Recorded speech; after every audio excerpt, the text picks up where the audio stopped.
Masechet Baba Kama Daf Kouf. On va commencer par Tzadik Tet Amoud Bet, les 7 dernières lignes de la page.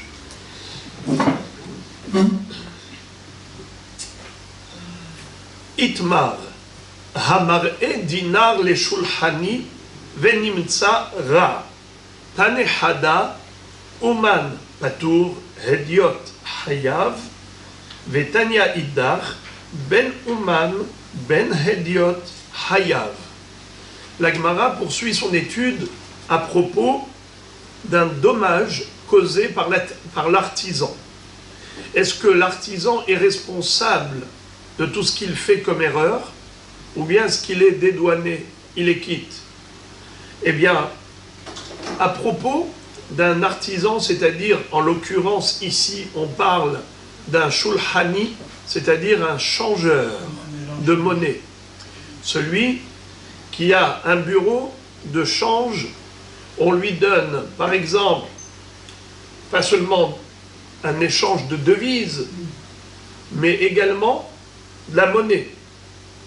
Si on lui donne une grosse pièce, parce qu'on a besoin de petites coupures, ça s'appelle shulhani. Je lui donne par exemple un billet de 100 € et il me donne plusieurs billets de 10 €. D'accord ? Ou des pièces. À l'époque, c'était que des pièces. Mais rien que pour actualiser, je parlais de billets. À l'époque, ça n'existait pas les billets. C'était des pièces de monnaie. Par exemple, un dinar zahav équivaut 25 dinarim de kesef. D'accord ? Ça s'appelle shulhani. Pourquoi il s'appelle shulhani? Parce qu'il a devant lui un shulhan, un comptoir. Quel est le din lorsqu'on va montrer à un shulhani? Est-ce que la pièce de monnaie, elle est vraie, authentique, ou est-ce qu'elle est fausse, frauduleuse? Est-ce que je peux l'utiliser? Je peux accepter? Voilà, il y a quelqu'un qui vient qui m'a donné des pièces de monnaie. Est-ce que je peux les accepter? Moi, je veux acheter, plutôt, je veux vendre un produit. Il y a un acheteur qui me donne de l'argent, il me donne des pièces de monnaie, mais peut-être que ce seront des fausses pièces. Peut-être que c'est du métal et il me fait croire que c'est de l'argent. Peut-être que c'est du fer et il me fait croire que c'est de l'argent. Alors, est-ce que je peux le croire? Je vais montrer à qui? À un professionnel, un changeur, qui est compétent en la matière. C'est un ouman, c'est comme tous les artisans. Il est maître en la matière. Voilà qu'est-ce qui s'est passé. Hamar et dinar le shulhani. Quelqu'un qui est venu montrer au shulhani un dinar. Et il lui a demandé, est-ce qu'il est tov ou il est ra? Finalement, il lui a dit, le shulhani lui a dit, il est tov, tu peux l'accepter, il n'y a aucun problème. Il a accepté. Ensuite, quand il est allé au marché pour acheter avec, on lui a refusé. On lui a dit, il n'est pas bon, c'est une fausse pièce de monnaie. Alors, il retourne chez le shulhani. Il lui a dit, monsieur shulhani, mais tu m'as dit qu'elle était bonne la pièce. Elle n'est pas revers la soher. Ce n'est pas une monnaie courante. C'est-à-dire que j'ai essayé d'acheter avec, ça ne marche pas. Et tu m'as induit en erreur. Je suis tombé dans le piège à cause de toi. C'est toi qui m'as dit qu'elle était bonne. Alors, parfois, on paye pour ce service. Quand on va chez le shulhani, qu'on lui montre cette pièce, il nous dit si elle est bonne ou mauvaise. On paye pour ce service. Et parfois, on ne paye pas. C'est-à-dire qu'il te rend un service gratuitement. Un service gratuit. Alors, on a deux sortes d'artisans et on a déjà vu que ça change au niveau de la halakha. Regardez qu'est-ce qui est écrit dans deux baraïtot. Il y a une baraïta qui dit que le Ouman, le shulhani, est hayav. Il y a une baraïta qui dit qu'il est patour. Même s'il s'est trompé, il n'a rien à payer comme indemnité. puisqu'il n'a pas payé. Comme dédommagement. Puisqu'il n'a rien payé. Alors les Mefarshim disent que certainement ici, on parle d'un artisan qui était, regardez comment dit Tosfot, Lo shayach kan achal eshanui kan besachar kan bechinam. Ici, on ne peut pas dire qu'une braïta elle parle du cas où il était payé. Alors là, il a plus de responsabilité. Et l'autre braïta, elle parle du cas où il a fait ça gratuitement. Donc il a moins de responsabilité. C'est ce qu'on avait vu. Là, on ne pouvait pas répondre ainsi. Pourquoi? Debeakarat matbeat tzach bekiut gadol velitle lemecheze im eno baki kedanko veisor. On va voir tout de suite que même si c'est gratuit, il doit être hayav. Pourquoi? Parce que c'est très difficile de pouvoir distinguer une pièce de monnaie qui est fausse, qui est fraudée. Très difficile. Il faut être vraiment hyper compétent, comme les fameux changeurs qui étaient très connus à l'époque. Il y en avait un qui s'appelait Monsieur Danko, et l'autre il s'appelait Monsieur Issor. Alors il y avait Issor et Danko. À ceux-là, c'était des super compétents. Mais quelqu'un qui n'est pas comme eux, même s'il fait gratuitement, il est coupable. Pourquoi il est tenu responsable? Parce qu'on lui dit, pour qui tu te prends, toi? Tu veux rendre des services gratuits? Gratuits, les conseilleurs ne sont pas les payeurs. Tu lui dis, ouais, elle est bonne, elle est bonne, elle est bonne. Quoi, ça veut dire quoi, la pièce, elle est bonne? D'où tu sais si elle est bonne ou pas bonne? Toi, tu es Monsieur Danko ou Monsieur Issor, qui, eux, ce sont des changeurs de génération en génération, ils connaissent les pièces à merveille. D'accord? Alors, même si c'est Bechinam, il serait Hayav. Alors la question revient à la case départ. Pourquoi il y a une braïta qui dit Hayav, il y a une braïta qui dit Patour, le Shulhani, le changeur. Il y a une braïta qui dit que s'il s'est trompé, il doit assumer, Hayav, il doit payer un dédommagement. Il y a une braïta qui dit Patour, il est quitte. Alors comment comprendre cette contradiction? La Gemara de répondre Amarav Papa, Kitania Uman Patour, Kegon Danko ve Isor, Delotzriche le Migmar Klal. La braïta qui dit Patour, c'est la braïta qui parle de qui? De Mr. Danko et Mr. Issor. Les deux qui sont des super compétents, eux, peuvent prendre le risque de rendre service. Ils peuvent dire oui, c'est une bonne monnaie, une mauvaise monnaie. Mais c'est pour ça qu'ils ne sont pas tours. Car ils n'ont rien à apprendre dans ce métier. En général, quelqu'un d'autre, pourquoi on lui reproche, même si il a rendu service gratuitement, pourquoi on le condamnerait? C'est un monsieur qui n'est pas aussi compétent que Danko et il sort. Pourquoi? Parce qu'on lui dit, dis-moi, combien d'années d'études tu as fait? Combien d'expérience tu as pour avoir cette compétence? Tu en as encore à apprendre. Tu as encore du chemin à faire dans le domaine de l'échange de monnaie. Tu n'es pas encore suffisamment compétent. Mais Danko et Issor, eux, ils ont atteint le sommet de la connaissance en matière de pièces de monnaie. C'est pour ça que s'ils se sont trompés, on ne peut pas leur en vouloir. On ne peut pas leur faire un reproche. Vous auriez dû apprendre encore, faire des études pour approfondir vos connaissances. Parce qu'il n'y a plus rien à apprendre, ils ont touché le plafond. Ça y est, ils ont atteint le maximum de connaissances dans le domaine. Qu'est-ce que tu veux? Alors, ils ont voulu rendre service. Tu leur fais un reproche, ils sont irréprochables. ils ont fait ce qu'ils peuvent. Alors Agmar dit, dans ce cas-là, si ils sont hyper compétents, comment ils ont pu se tromper? Et là, Bema Itaou. Finalement, tu me dis qu'ils se sont trompés, et tu as dit qu'ils sont hyper compétents. Alors, réponse, Ta'ou Besikta Hadeta. Ils se sont trompés par rapport à des nouvelles pièces de monnaie. C'est-à-dire, jusqu'à présent, il y avait la monnaie courante.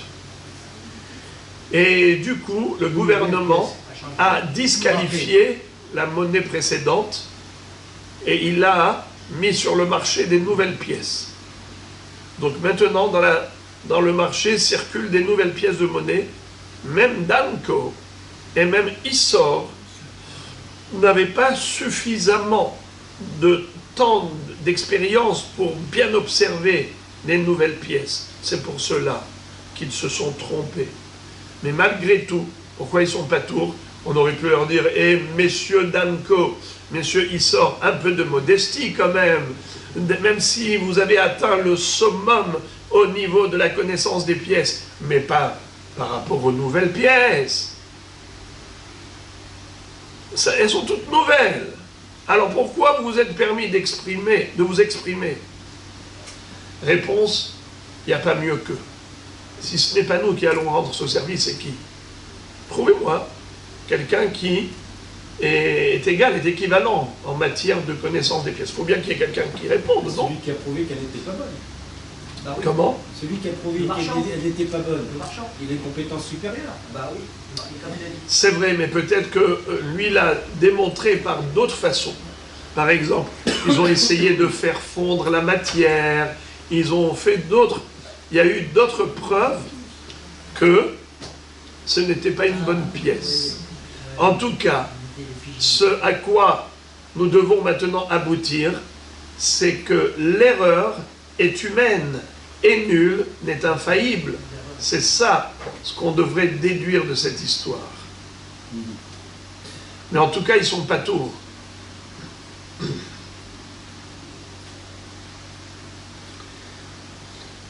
Alors, répétons. Ta'ou besikta hadeta de'aï sha'ata nafak mitute sirta. C'est-à-dire, ils se sont trompés par rapport à des nouvelles pièces qui venaient d'être mises en circulation du marché monétaire. Elles venaient de sortir de sous le moule qui permet de frapper la pièce d'une effigie. Le moule pour fabriquer les pièces s'appelle sikta. Donc ça venait de sortir de sikta. À ce propos, la Gemara raconte une histoire.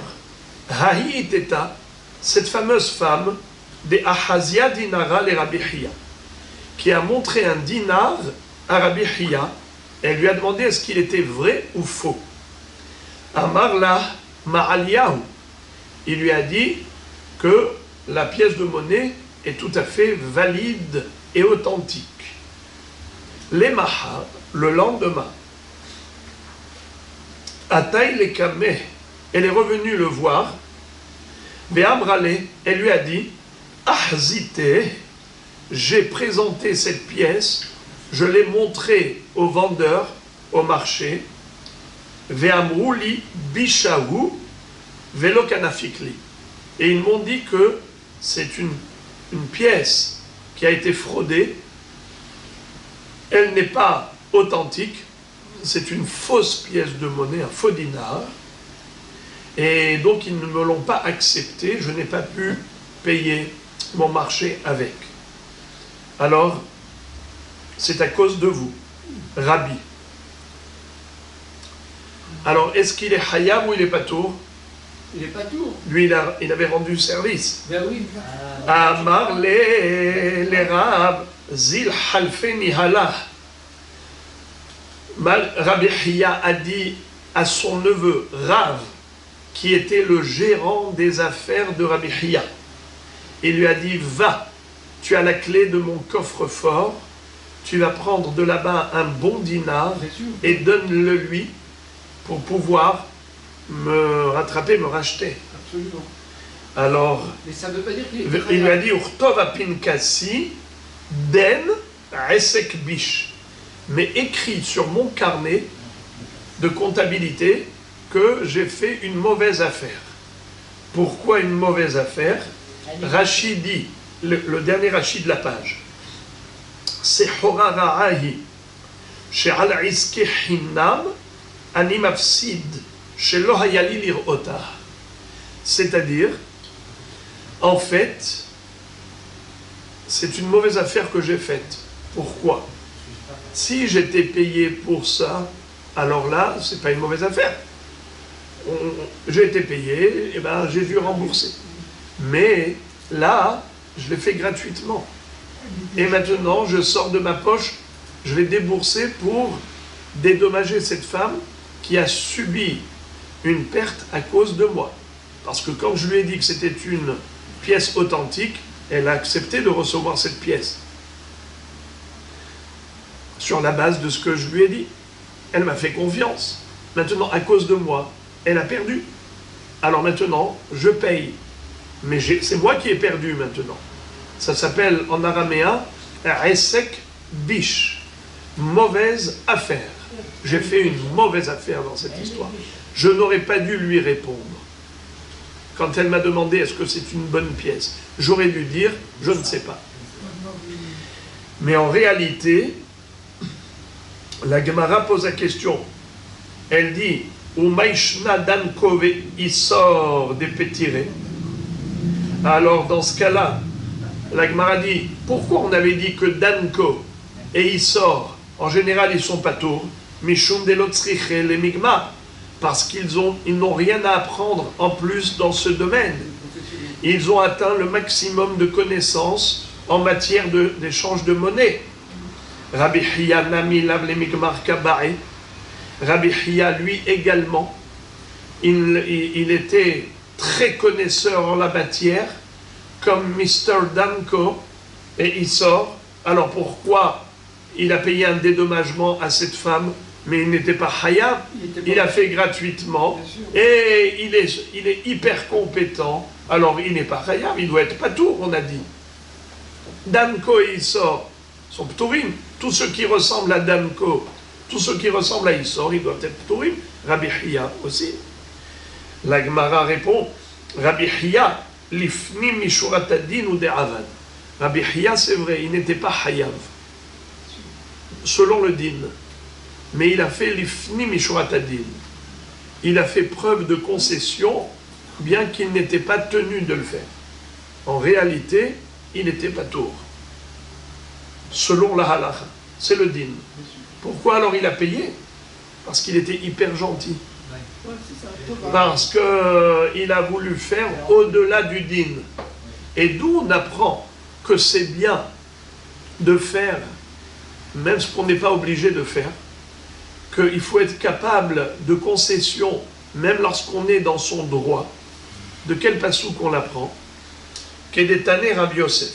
Comme Rabbi Yosef l'a déduit dans la Braïta, en fait, excusez-moi, Rabbi Yosef a cité une Baraïta qui le déduit du passouk suivant, qui figure dans Parashat Yitro. Yitro a dit à Moshe Rabbeinu d'enseigner au Béné Israël toutes sortes de bons comportements. Regardez le conseil qu'il lui a dit. Veizharta ethem et achukim vetatorot. Vous l'avez du côté droit le passouk, dans la colonne de droite. Veizharta ethem et achukim vetatorot. Tu vas donc les informer et les mettre en garde par rapport à tous les hukim et les torot. Veodarta lahem et adderech yelchubah. Leur indiquer le chemin dans lequel ils vont marcher. Ve'et ha'ma'aseh asher ya'asun. Et les actions qu'ils doivent accomplir. Chaque mot, chaque phrase de ce passouk fait allusion à une autre notion. Regardez comment la Braïta déduit. Ve'oda'ta lahem, tu vas les informer, ze bet hayehem, et hadderech zo gemilot hasadim, yelechu zo bikur holim, Bah, zokevura.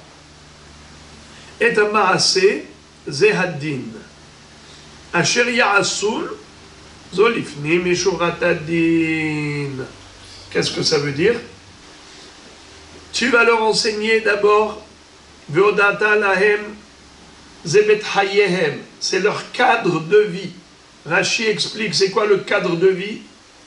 Talmud de Torah. C'est l'étude de la Torah. Car l'étude de la Torah, c'est l'espace de vie du peuple juif. Ki hem hayenu ve'orech yamenu ubahem nehege yomam valayla. Un juif, sa vie, c'est la Torah. La vie spirituelle, la vie éternelle, la vie de notre neshama, pas le gouffre. Le gouffre, c'est manger, boire. Mais la neshama de quoi elle se nourrit? De Torah. Zebet hayehem. Mais Rashi Kadosh, dans Masechet Baba Metzia, où on retrouve exactement la même baraïta, étonnamment, Rashi là-bas traduit Bet Hayehem, tu leur enseigneras leur cadre de vie, c'est quoi? C'est le business, la parnassa, le gagne-pain. Bet Hayehem, donc Rashi là-bas il explique Bet Hayehem, c'est-à-dire la vie du corps, la vie physique, et ici il explique que c'est la vie de l'âme, Talmud Torah. Le Pnei Yehoshua, qui est un descendant de Rashi, eh bien lui, il essaye de répondre à cette contradiction, c'est-à-dire comment pallier à ces deux pirouchim. Mais on a envie de dire que c'est une âme saine dans un corps sain. C'est-à-dire que, bien sûr qu'il faut mettre le focus sur la neshama, mais il faut entretenir le corps, et c'est complémentaire, parce que le corps au détriment de l'âme, ou l'âme au détriment du corps, à un moment donné, ça va flancher. Il faut l'équilibre. L'équilibre. Bet hayehem. Donc, bet hayehem, la vie du corps pour la vie de l'âme, c'est bet hayehem. Et à derech, le chemin, zog gemilut hasadim. C'est-à-dire que on va faire du chesed à droite, du chesed à gauche, la bienfaisance. Yelchou zebikur cholim. C'est rendre visite aux malades. On le déduit du mot yelchou. Taderech asher yelchou. Alors, la Gemara dans Masechet Baba Metzia pose la question, elle dit, mais c'est une redondance, car rendre visite aux malades, bikur cholim, c'est gemilut hasadim, donc, bichlal mataimane. Si on a déjà dit Gemilut Hasadim, qui est un terme général, c'est un générique, alors, automatiquement, on a inclus le Bikur Cholim, car aller rendre visite aux malades, c'est aussi un acte de bienveillance et de bienfaisance. Alors pourquoi est-ce qu'on l'a cité séparément? Et Rashi, ici, nous cite la Gemara dans Baba Metzia qui répond à cela en disant que Bikur Cholim, il y a un hidouche de plus que Gemilut Hasadim. Car Gemilut Hasadim, faire du bien, n'entraîne pas forcément une perte. D'accord? Je peux vous rendre service ici, on va balayer la synagogue ensemble, on va essayer de débarrasser les tables, on ne va pas laisser les gobelets sur la table parce qu'on sait qu'il y a quelqu'un derrière qui va ramasser et on va faire du bien et ainsi de suite. Nachon, ça c'est Gemilut Hasadim, avec son corps, avec son temps. Mais parfois, ça coûte. C'est pas seulement de l'argent. Parfois, ça coûte même de la santé. Il est écrit que celui qui va rendre visite aux malades, s'il est Ben Gilo, il lui prend 1/60 de la maladie. Ça veut dire que le visiteur devient lui-même un peu malade. Et il est prêt à y aller pour aller soulager l'autre. Il lui dit, allez, il lui prend 1/60. Rien que, porte-toi mieux. Moi, j'avais entendu le contraire. Alors, étant donné que il y a là un sacrifice de la part du visiteur, c'est ça le hidouche. Que non seulement une Gemilut Hasadim qui ne te coûte rien, que tu dois l'assumer, mais même lorsque ça te coûte en termes de santé, tu perds 1/60, c'est-à-dire tu lui prends 1/60 de la maladie, ce qui fait que tu perds quelque chose de ta santé, malgré tout, vas-y, ne t'abstiens pas. Comme ça dit Rashi, Parin Anbelu Metziot, dans le Perek Elu Metziot. Hainu Gemilut Chasadim, Umokela Bikur Holim, Beben Gilo, Benotel Ehad Mishishim Beholio. Également, Bah Zukevura. Le mot Bah est à Derech Hashem Yelchou, Bah, le chemin dans lequel ils vont marcher. Pourquoi le mot Bah? Ça fait allusion à la Kevura. Parce que Yelchou, marcher pour aller rendre visite aux malades, ça, Yelchou, on marche. Mais Bah, quel rapport avec l'enterrement? C'est une mitzvah d'enterrer. Une mitzvah d'œuvrer pour offrir à une personne décédée sa digne sépulture, pour préserver sa dignité humaine. D'où on apprend que c'est une mitzvah de Hevra Kadisha. La réponse, bah, une mitzvah où il n'y a rien à en tirer. Bah, Chesed Shel Emet. Tu n'attends rien en retour, même pas un merci. Nachon Zukebura. Mais ça aussi, c'est Gemilut Chasadim. Les frères et les amis, si on a déjà dit la bienfaisance, la bienveillance, ça inclut Bikur Holim, ça inclut Hevra Kadisha, alors pourquoi la Torah a besoin d'écrire Asher Yelchou Bah, Yelchou Bikur Holim, Bah Zo Kevura, Kevura, la sépulture. Mais c'est aussi Gemilut Chasadim. Rashi nous cite la réponse de la Gemara dans Baba Metzia, Zaken ve'ena lefik vodo. Zaken ve'ena lefik vodo afilu achi hayav. Même si c'est un homme honorable, un homme Zaken, c'est un notable, un homme âgé, un homme qui a déjà beaucoup de kavod, c'est pas son kavod maintenant d'aller s'occuper de la dépouille du défunt. Quoi, c'est son kavod? Réponse, ne fais pas attention au kavod maintenant. Tu dois faire abstraction de ton kavod, monsieur le zaken. Zaken, quand on dit zaken, ça peut être zaken kipshuto, un homme âgé, et donc il a le kavod, et aussi zaken zekana chokma, ça peut être un chacham, qu'on appelle zaken. Malgré tout, maintenant on fait abstraction du kavod, on s'occupe du défunt. Il retrousse les manches, et il va travailler pour l'enterrer. Tout cela, c'est pour arriver à la phrase suivante.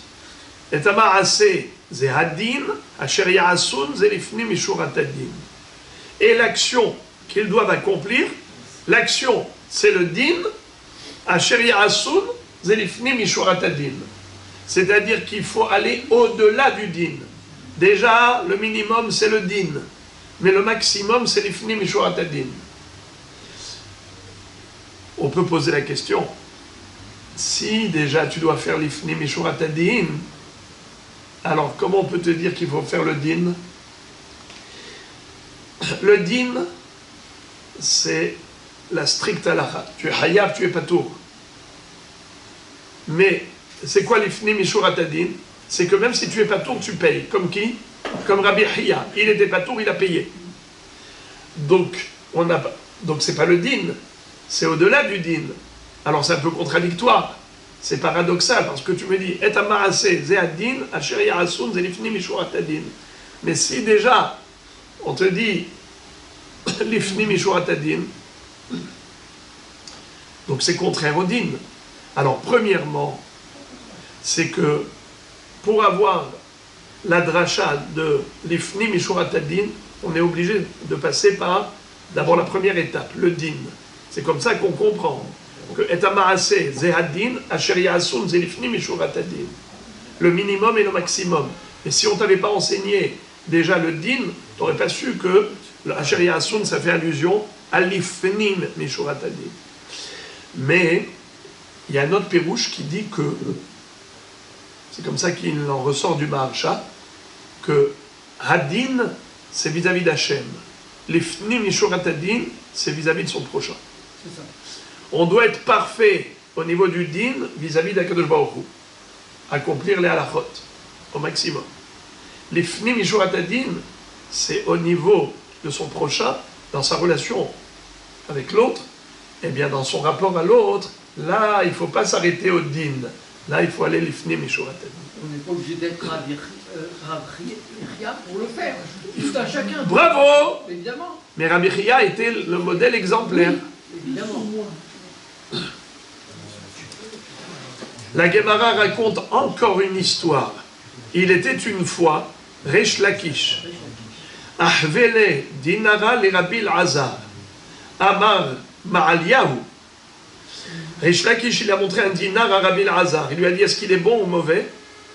Il est vrai ou faux? Il lui a dit, il est vrai, il est authentique. C'est une bonne pièce, valide. Amarle, Hazeh be'alar kasamichna. Il lui a dit, attention, sache que je compte sur toi. Amarle, qui samart alay maïle memra. Pourquoi tu me dis que tu comptes sur moi? C'est quoi cette pression-là? J'ai compris. C'est pour dire, en d'autres termes, que si jamais je me suis trompé, alors j'engage ma responsabilité pour te dédommager en cas d'erreur.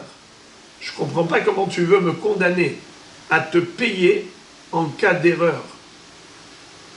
Pourtant, c'est toi-même qui as dit Veha at hu de amart Rabbi Meir hu de dain dina de garme. Toi-même tu as dit que c'est Rabbi Meir qui est dan dina de garme. Vous vous rappelez, je vous avais dit une fois qu'il y a plusieurs chitotes dans les Rishonim, à savoir qu'est-ce que c'est que dina de garme. Je vais reprendre la chita la plus répandue, la plus simple, pas celle de Rashi. Rashi dit que, bien que Hachamim pense que Grama ben Zakin patour, mais Rabbi Meir il pense que Grama ben Zakin hayav. Pour Rashi, le mot garmi et le mot Grama, c'est pareil. Simplement, c'est que Rabbi Meir n'est pas d'accord avec les Hachamim qui disent Grama bin Zakin Patour. Un homme qui a causé un dommage indirectement, il est quitte. Ça, c'est Hachamim qui disent cela. Mais Rabbi Meir, qu'est-ce qu'il dit? Hayav. C'est ce que pense Rashi. Mais d'autres Rishonim disent que non. Pour Grama bin Zakin Patour, selon toutes les opinions, même Rabbi Meir en est d'accord. Sur quoi ils ne sont pas d'accord? C'est sur Garmi. Hachamim pense que Dina de Garmi, c'est comme Grama. Grama bin Zakin Patour, Garmi aussi Patour. Mais Rabbi Meir dit Garmi, Hayav. Quelle est la différence entre Garmi et Grama? C'est que Grama, c'est indirect, mais ce n'est pas sûr que le dommage va arriver. Même s'il va arriver, ça a été indirect, mais c'était même pas sûr. Tandis que Garmi, c'est indirect, mais c'est sûr. Ça veut dire, par exemple, quelqu'un qui a brûlé un acte de prêt. Réhouven a pris un briquet, il était chez Shimon, et il lui a brûlé un shtar hov. Qu'est-ce qu'il y avait écrit dans ce shtar hov? Moi, Shimon, j'ai prêté 100 000 shekels à Lévi. Maintenant, comment il s'appelle? Il ne pourra plus lui réclamer ça. Il n'a plus aucune preuve. Donc la perte, elle est évidente. Mais il ne lui a pas brûlé 100 000 shekels. Il lui a brûlé un papier qui prouve qu'on lui doit 100 000 shekels. Donc la perte de 100 000 shekels, elle n'est pas directe, elle est indirecte, mais elle est certaine. Ça s'appelle Garmi. Donc il a fait un acte direct qui a une conséquence indirecte. Alors, dans ce cas-là, Rabbi Meir dit Hayav. Hachamim disent Patour, comme Grama bin Zakin Patour. Alors il lui dit Rabbi El-Azar, Arish Lakish, pourquoi tu m'as dit attention, je compte sur toi. Tu m'as dit que la pièce est bonne, si demain elle est mauvaise, eh bien c'est toi qui payes. Et pourquoi tu veux me faire payer? Mais même si je me suis trompé et que je t'ai dit que la pièce est bonne alors qu'elle est mauvaise, mais c'est indirect. C'est pas dire, c'est-à-dire moi je t'ai pas brûlé la pièce, je l'ai pas jetée à la mer. Rien que j'ai dit avec ma bouche qu'elle est bonne. Et toi tu as agi par rapport à ce que je t'ai dit. Qu'est-ce que tu as fait? Tu as accepté cette pièce. Parce que moi je t'ai dit qu'elle est bonne. Alors maintenant tu veux me mettre ça sur le dos? Mais pourquoi tu vas me mettre ça sur le dos? Mais même si je t'ai causé un dommage, parce que finalement elle n'est pas bonne cette pièce, et c'est un dommage indirect. Grama binzakin patour. Et qu'est-ce que tu vas me dire? C'est garmi, parce que tu as compté sur moi. Alors, c'est sûr que ça va arriver. Ça veut dire que si c'est une fausse pièce, c'est sûr que tu as perdu. Mais tu as perdu à cause de moi, mais c'est indirect. Et toi-même, tu as dit que c'est que Rabbi Meir qui est Dan Dina des Garmi. Quand tu dis Rabbi Meir, ou des Dan Dina des Garmi, c'est lui qui juge les jugements de Garmi, ça veut dire c'est lui qui condamne pour Garmi. Ça veut dire que tu n'as pas tranché la halakha comme Rabbi Meir. Parce que pourquoi tu dis Rabbi Meir, c'est lui qui dit que, quand tu dis c'est lui, ça veut dire qu'il est minoritaire. Ça veut dire que la halakha n'est pas comme lui. Il a dit non, non. J'ai dit que c'est Rabbi Meir qui l'a dit, mais la halakha est comme lui. Maïlav Rabbi Meir velo sviralan kavate. Amarle lo Rabbi Meir ou sviralan kavate. Il a dit, j'ai bien dit que c'est Rabbi Meir, mais la halakha est comme Rabbi Meir dans ce domaine. Que celui qui a causé un ézek certain à l'autre, même indirectement, comme quand il lui a brûlé le shtakhov, ou comme dans ton cas, où tu m'as dit que la pièce est bonne et qu'elle n'est pas bonne, bien que ce n'est pas toi qui m'as brûlé la pièce, qui m'a jeté à la mer la pièce, mais c'est indirect, et c'est à cause de toi que j'ai perdu de l'argent. Parce que moi j'ai accepté cette pièce, parce que toi tu m'as dit, donc c'est un garmi, c'est une perte certaine. Et puisque je suis posek la halakha comme Rabbi Meir, ben tu hayam. C'est pour ça qu'il lui a dit, Hazé de halach kasamichna. Fais attention, je compte sur toi.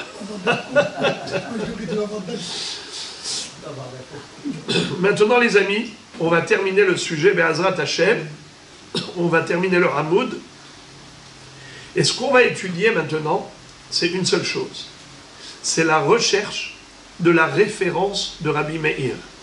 Où est-ce qu'on retrouve dans le Chasse une référence pareille, où on retrouve Rabbi Meir qui est Dan Dina Degarme. Rappelez-vous les amis, c'est facile à retenir, si quelqu'un un jour vous dites que Rabbi Meir, c'est lui qui condamne pour Garmi. Dans quel Gemara c'est écrit ça? Rappelez-vous, Baba Kama, Kouf. C'est facile. La page 100. Kouf.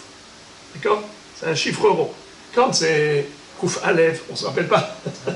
Tzadik Tet, on ne se rappelle pas. Mais Kouf, c'est facile. Alors, Garmi, au Rabbi Meir, il est Dan Dina de Garmi, c'est Baba Kama Dafkouf. On a ici 4 références. On va réfuter l'une après l'autre des 3 premières, jusqu'à ce qu'on arrive à la 4e et dernière, qui est la bonne. Première tentative, où est-ce qu'on retrouve Rabbi Meir, qui a été Dan Dina de Garmi? Hey Rabbi Meir, où est-ce qu'il est ce Rabbi Meir? Elima Rabbi Meir. Vous avez vu la parenthèse? Dans la parenthèse, il y a Dalet, Lamed, Mempe. C'est un mnémotechnique pour se souvenir des 4 références qu'on va étudier maintenant. Rabbi Meir, Ditnan, c'est une Mishnah qui figure dans Masechet Bechorot, Dav Kafhet. Qu'est-ce qui est écrit là-bas?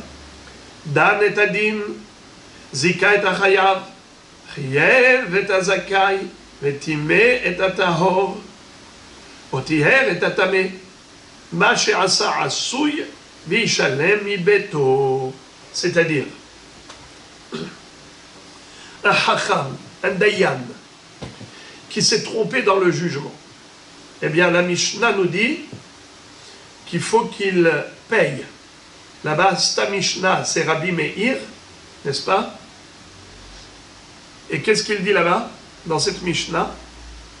Que le Dayan est hayav de payer un dédommagement à l'un des protagonistes qui a subi une perte à cause de lui. Si le Dayan s'est trompé, et au lieu de dire Hayav, il a dit Zakai, ou au lieu de dire Zakai, il a dit Hayav, ou au lieu de dire Tahor, il a dit Tamé, ou au lieu de dire Tamé, il a dit Tahor.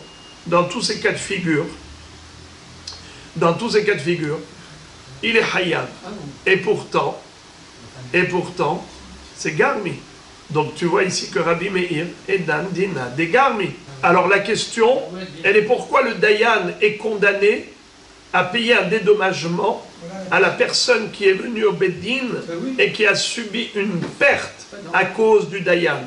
Le Dayan s'est trompé et au lieu de dire Hayav, il a dit Zakai. Ce qu'on appelle en hébreu Hiyev est un Zika est un Hayav. Il a acquitté celui qui était Hayav de payer à l'autre. Et en quoi il cause une perte quand il a acquitté? Allez, dites-moi. Bravo! Parce que quand il acquitte Réhouven, c'est au détriment de Shimon. Ou bien quand il condamne Shimon par erreur à payer à Réhouven, c'était une erreur. Normalement, il n'était pas condamnable et il a condamné. Comment ça s'appelle? Hiyev et Zakai. Alors, ou bien Zika est à Hayav, ou bien Hiyev est à Zakai. Ou encore, Timé est à Tahor, ou bien Tier est à Tamé. Qu'est-ce que ça veut dire? Soit il a rendu Tamé ce qui était Tahor, par exemple, la Terouma, elle était Tehora, il a dit qu'elle était Tamé. À cause de cela, on l'a brûlée. Et comment ils se sont aperçus qu'elle était Tahor? Et elle était Tahor parce que Comment ils se sont aperçus? lui, il a dit que cette Trouma là, par exemple, elle était, on lui a dit qu'il y a eu un enfant qui a touché, d'accord? Et cet enfant-là, il a dit, l'enfant n'était pas, il est Tahor. On lui dit, mais c'est pas vrai. Cet enfant, il joue toute la journée avec des lézards et avec des machins. Il était tamé, il a touché la terouma. Et vous avez dit Tahor. Ah oui, c'est vrai. Je me suis trompé. D'accord? Et quelle était l'erreur qui est sortie de là? L'erreur, c'est que les gens, en pensant que c'était Tahor, ils ont pris cette terouma et ils l'ont mélangée à une autre terouma qui était Tahor. Donc maintenant, qu'est-ce qui s'est passé? À cause du fait qu'il ait dit Tahor pour la première terouma, alors qu'elle était réellement tamée, les gens, en comptant sur lui, ils ont mis cette terouma qui était vraiment tamée avec la trouma qui était vraiment tahor. Donc maintenant, à cause de lui, tout a été tamé. Mais quand il a dit tamé, elle était tahor. Donc une fois qu'il a dit tamé, elle n'est plus tahor, même si elle est tahor. Alors on n'avait pas suivi. Je parle du cas où il a dit tahor pour quelque chose qui était tamé. Alors maintenant, aussi l'inverse. Pour une terouma qui était tahor, il a dit tamé. Qu'est-ce que les gens ont fait? Ils l'ont brûlé. Parce que qu'est-ce qu'on fait avec une terouma qui est tamé? Il faut la brûler, à cause de lui. Dans ces deux cas, c'est à cause de lui. Et malgré tout, qu'est-ce que dit la Mishnah? Masher asa asouy vishalem ibeto. Ce qu'il a fait, le mal est fait, maintenant à lui de payer. Il a condamné Réhouven à payer à Shimon, et bien maintenant il faut qu'il dédommage Réhouven. Il a acquitté, par exemple, Réhouven au lieu de payer, eh bien il faut qu'il paye maintenant à Shimon. Puis Kitsour, le pauvre Dayan, c'est lui qui paye tout. Pourquoi? Parce que c'est Dina des Garmi. Voilà la preuve que Rabbi Meir il pense que Garmi, Hayav. La Gemara dit ce n'est pas une preuve, ce n'est pas une référence. Pourquoi? Car ici, on peut dire qu'il ne s'agit pas d'un homme qui est Hayav par rapport à la parole. Le Dayan a dit. Il n'est pas Hayav pour ce qu'il a dit. Il est Hayav pour ce qu'il a fait. Parce que d'ailleurs, Haïtmar alam arabil amarav vehu shenatal venatan beyad. Il s'agit d'un Dayan qui non seulement a agi sur le plan législatif, mais il a agi sur le plan exécutif. C'est-à-dire qu'il a pris l'argent de l'un et l'a donné à l'autre. Ou bien il a pris la terouma, dont il a dit qu'elle était tahor, et il l'a mise avec une autre terouma qui était tahor, et finalement il s'avère que cette terouma elle était tamée. Donc Biadaim il a rendu l'autre terouma tamée. C'est l'action qui le compte. C'est l'action. Ou bien par exemple il a pris la terouma qui était tahor et dont lui avait dit qu'elle est tamée, il l'a mise dans le feu. Donc dans tous ces cas de figure, on parle de quelqu'un, un dayan, qui a agi, pas seulement qui a prononcé un verdict. Donc c'est pour cela qu'il est chayav. Ça c'est d'après tout le monde, c'est pas que Rabbi Meir. Donc on n'a toujours pas de preuve que Rabbi Meir est dam dina dégarmé. Alors on a réfuté la première preuve, première référence. Venez, on va rechercher une autre référence. Et là, Rabbi Meir.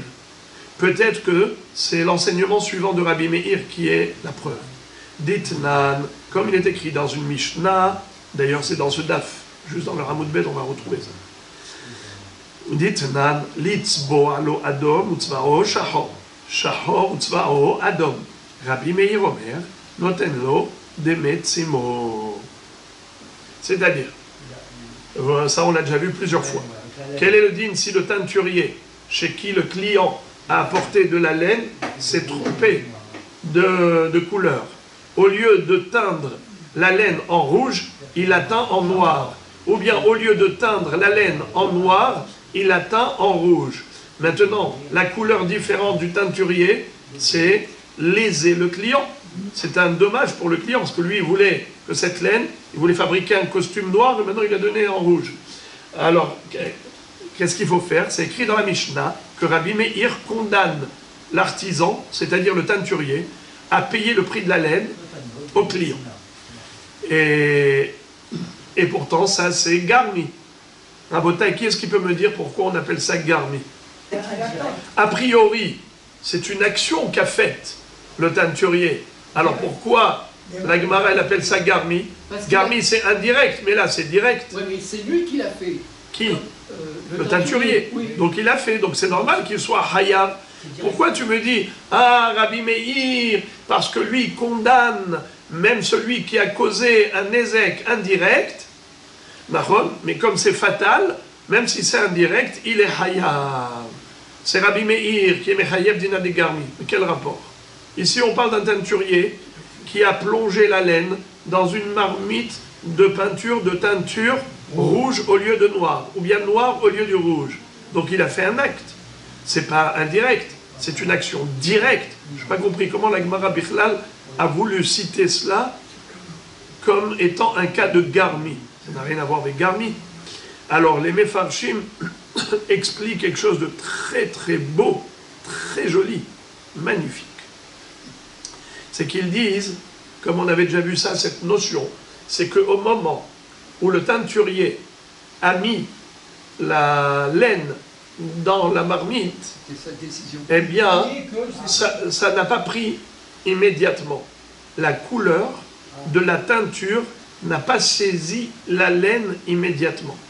Ça veut dire que si on l'avait sorti tout de suite et qu'on l'avait lavé, on aurait pu encore se rattraper. Mais avec le temps, comme c'est resté trempé longtemps dans la teinture, alors la laine a été colorée. Donc ça s'appelle garmi. You understand, my friend? C'est-à-dire que ici, on peut assimiler cette action-là à la notion de garmi, c'est-à-dire indirect. Pourquoi? Parce que le teinturier a mis la laine dans la marmite où il y avait la teinture, mais la teinture n'a pas saisi la laine dans l'immédiat. Il a fallu un certain temps, un laps de temps suffisamment long pour dire que ça s'est passé que plus tard. Certes, c'est à cause de lui, mais c'est garmi. Et ben voilà, tu vois que Rabbi Meir a condamné l'artisan, c'est-à-dire le teinturier, même si le dommage a été causé indirectement. Parce que si c'était immédiat, alors c'est direct. Mais comme c'est pas immédiat, c'est pas instantanément que la laine a été saisie par la couleur, eh bien, puisque ça s'est fait progressivement, alors en effet, on peut assimiler ça à garmi, indirect. La Gemara dit non, hatam, karavid beyadaim. Là-bas, c'est pas de l'indirect. Là-bas, c'est du direct. Qui peut m'expliquer? Alors, on aurait pu expliquer facilement en disant, il s'agit d'une marmite, d'une laine qui a été saisie sur le champ. Et donc, ça s'appelle Karavit Biadaïn. Et on aurait pu expliquer comme ça la réfutation. Mais j'ai vu les Mefarshim qui disent quelque chose de très joli. Que même si ça a pris du temps, mais ça a commencé immédiatement. C'est-à-dire, par exemple, combien de temps il fallait pour que la laine soit vraiment, vraiment imprégnée de la couleur, imbibée, et la couleur a vraiment saisi la laine. Par exemple, ça met, combien vous dites? 24. Allez, 24 heures, par exemple. À partir de quand ça commence les 24 heures? À partir de la première seconde. Car sans la première seconde, on ne peut pas cumuler la deuxième seconde, et 3600 secondes, et 24 fois 3600 secondes. Donc on commence immédiatement. Donc ça ne s'appelle pas gramma.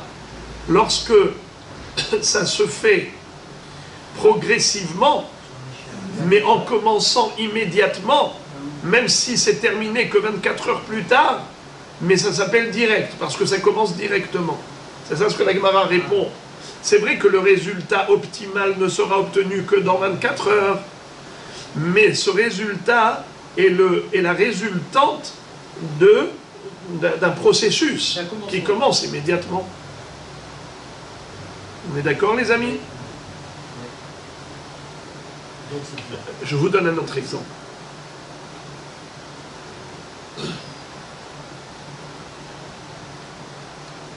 Une cuisson.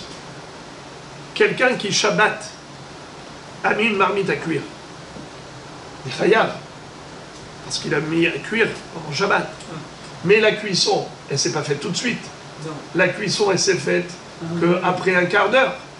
Il a mis des boulettes sur le feu pendant Shabbat, Hazre Shalom. Il est chayav pour la cuisson. S'il retire immédiatement, il est patour. Parce que ça n'a pas cuit. Mais ce n'est que s'il a laissé qu'il est chayav. Pourquoi? Parce que c'est vrai que ce sera cuit que dans un quart d'heure. Mais ça commence, la cuisson, elle commence à la seconde qui suit le dépôt sur le feu. Donc il est chayav à partir de la première seconde? Non, il sera chayav rétroactivement pour l'action qu'il a faite. Bien que on a besoin de la condition, de la finalité qui est la cuisson. Parce que si ça n'a pas cuit, alors ça n'a pas cuit. Donc il n'est pas chayav. Il n'est pas chayav si ça n'a pas cuit. Mais une fois que ça va cuire, il sera chayav pour le fait d'avoir déposé la marmite crue sur le feu. Quand il a posé la marmite crue sur le feu, il a mis à cuire. Mais la cuisson, elle s'est faite en un quart d'heure.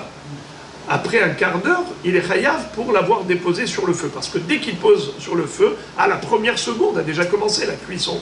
C'est vrai qu'il y a un processus d'un quart d'heure, mais ce processus, il commence immédiatement. Donc c'est une seule action. C'est ce que la Gemara appelle Avid Biyadaim.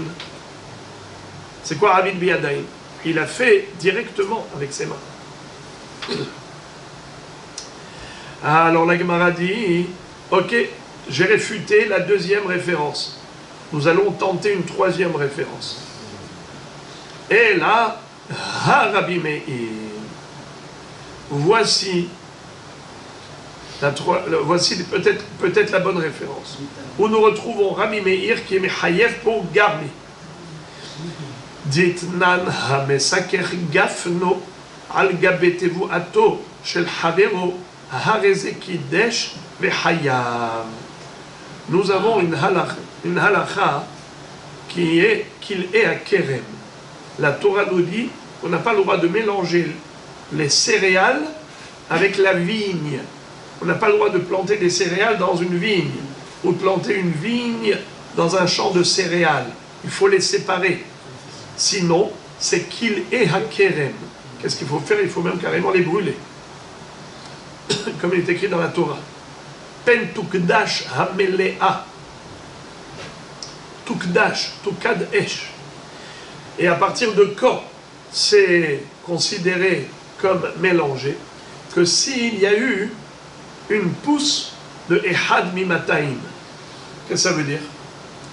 Imaginons par exemple, j'ai des graines de blé qu'on a semées. Elles poussent, elles poussent, elles poussent. Je vais prendre un exemple pour pousser ça met 200 heures.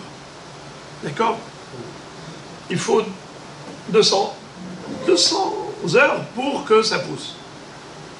Après 1 heure, combien ça a poussé? Hein? Combien de temps ça a poussé? Combien ça a poussé? 1/200e. Pour que le kil'aïm soit kil'aïm et que le blé soit interdit, tout le blé est interdit, il faut brûler tout le blé qui a poussé à proximité de la vigne. Ce n'est que si ce qui a poussé, c'est 1/200e. C'est-à-dire depuis le moment où la vigne était à proximité du blé, il y a eu 1 heure qui s'est écoulée. Si 1 heure s'est écoulée, il y a eu 1/200e de la pousse de blé qui a eu lieu en tant que kil'aïm. Traduction du mot kil'aïm, c'est mélange. Le mélange de blé et vigne. Eh bien, ce mélange-là, quand est-ce qu'il est osser? Quand est-ce que tout est interdit et qu'il faut tout brûler? Que si ça a poussé ensemble 1/200e. Et had mimataim. Maintenant les amis, quand le bonhomme arrive, Réhouven et Shimon. Shimon est propriétaire d'un champ de blé. Réhouven arrive et il prend sa vigne et il l'étend sur le champ de blé de Shimon. On est dans la vallée, rase campagne, et on voit comme ça un champ de Shimon. Sans gêne, Mr. Réhouven, il vient, et il met des piquets comme ça, des pieux un peu partout, et il étend comme ça un filet, et il met sa vigne sur le champ de Réhouven, sur le champ de Shimon. Réhouven, il met sur le champ de Shimon.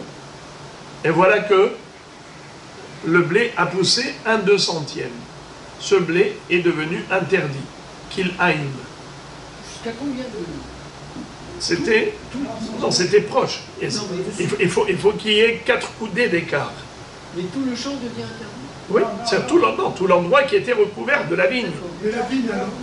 Alors maintenant, la vigne de Réhouven a rendu le blé de Shimon interdit à la consommation et interdit au profit.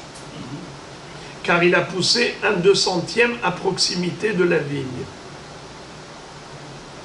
Les amis, est-ce que Réhouven doit payer à Shimon le prix du blé qui lui a rendu interdit, qui lui a rendu kil'aïm? Normalement, oui. Il est écrit que Amesaker Gafno al Gabet Vuato Shel Havero Hareze Kidesh Vehayav. C'est quoi Hareze Kidesh? Traduction du mot Kidesh? Bravo. Il a rendu Assour. Très très bien, parce qu'on reprend le terme de la Torah, Tukdash, qui est interdit au profit. Kidesh, ça veut dire interdit au profit. Mais Hayav, c'est quoi Hayav? Il est condamné à payer un dédommagement pour le champ du blé qu'il a rendu interdit à Shimon. Hayav! Comment Hayav? Mais c'est Garmi. Pourquoi Garmi? Les amis, aidez-moi s'il vous plaît. Parce qu'il y a eu 1/200e. Bravo! Tom Meod! Parce qu'il a fallu 1 heure. Imaginons par exemple le blé, il faut 200 heures. Alors 1 heure, c'est 1/200e. Au moment où il a mis la vigne sur le blé, c'était au début de l'heure. 1 heure après, c'est combien? 1/200e de la pousse.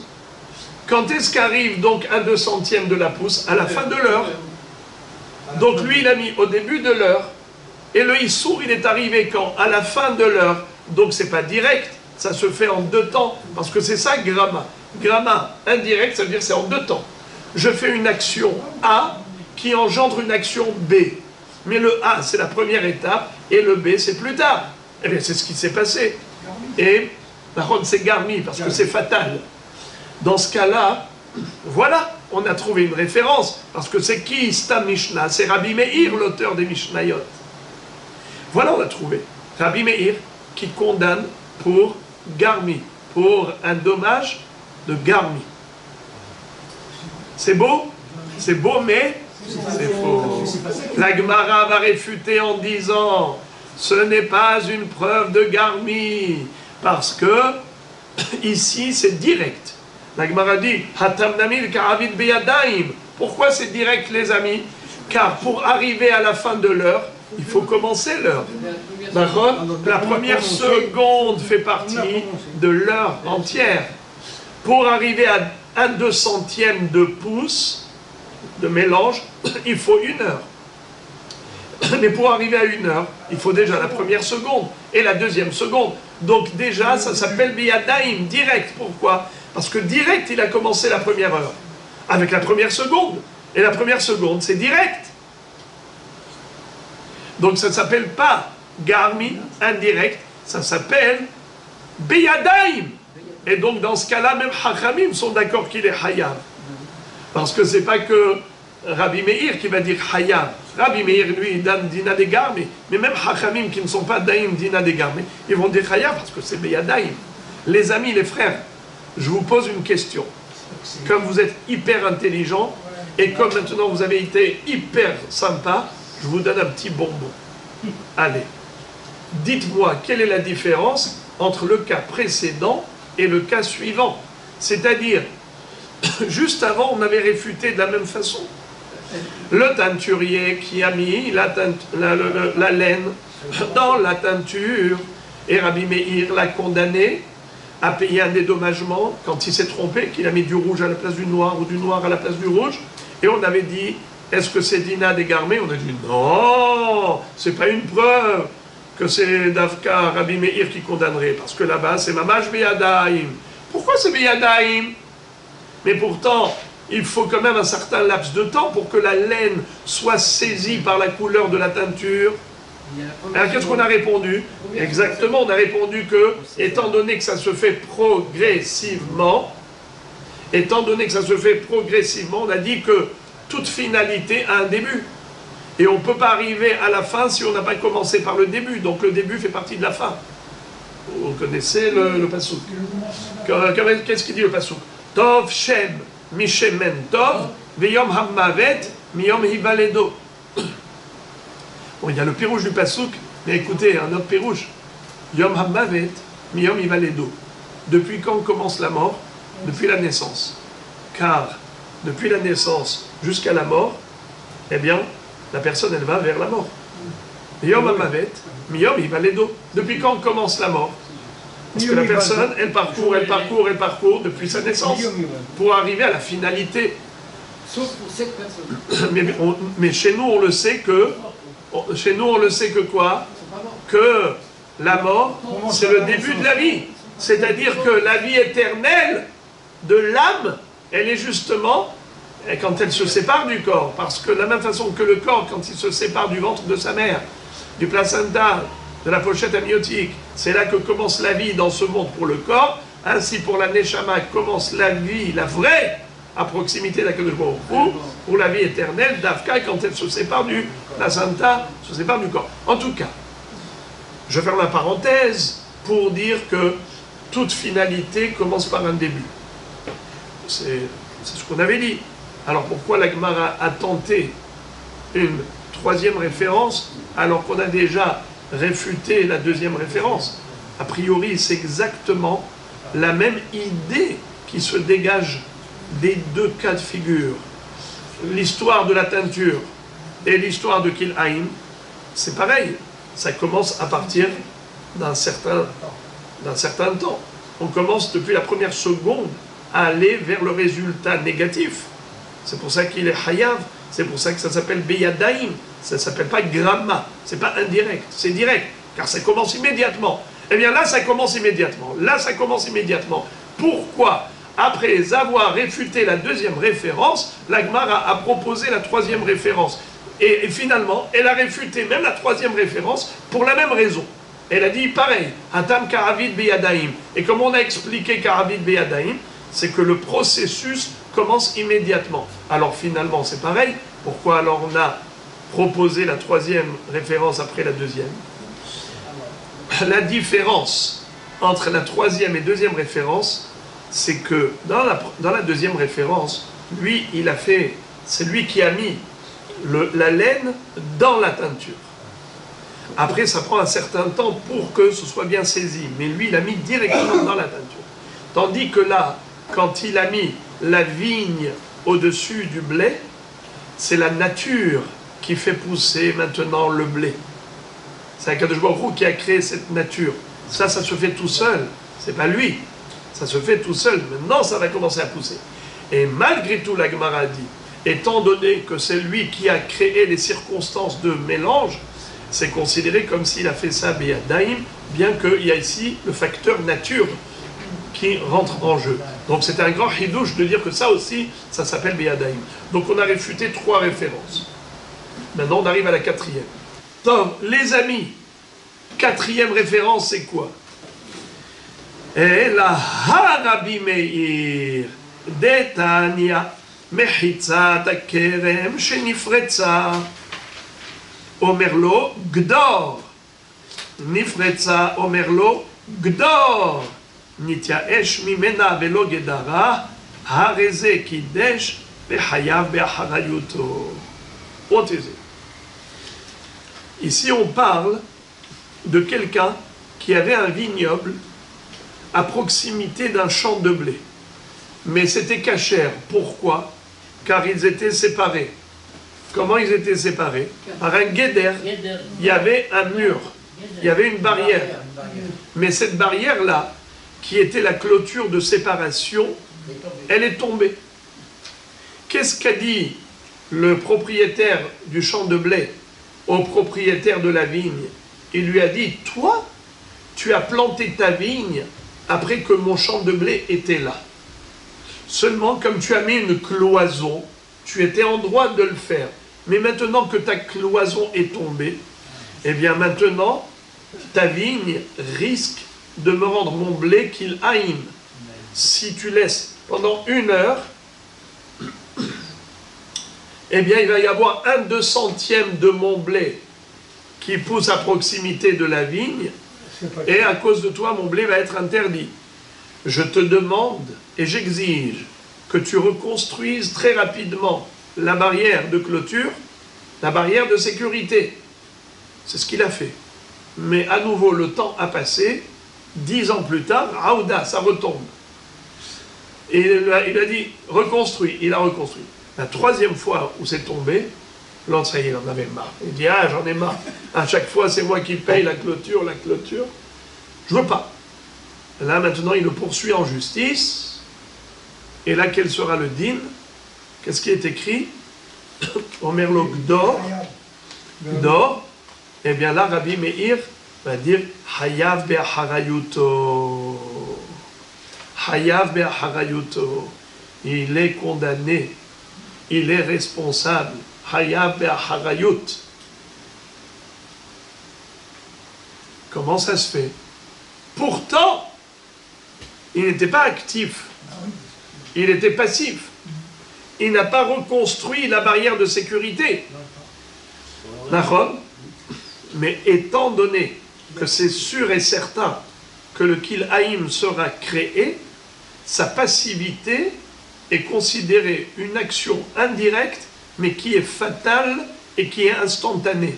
Ça veut dire c'est sûr que ça va rendre Kil'aïm, et ça commence immédiatement le processus, puisqu'on a expliqué que pour arriver à 1/200 de la pousse, on a dit il faut 1 heure, mais 1 heure elle commence à partir de la première seconde. Donc voilà, Rabbi Meir l'a condamné, bien que ce n'était pas Beyadaim, bien que ce n'était pas directement, c'était indirect. Malgré tout, il est Chayav. Alors enfin, on a trouvé Rabbi Meir qui est Dan Dina de Garmi. Baruch Hashem, tout est bien qui finit bien.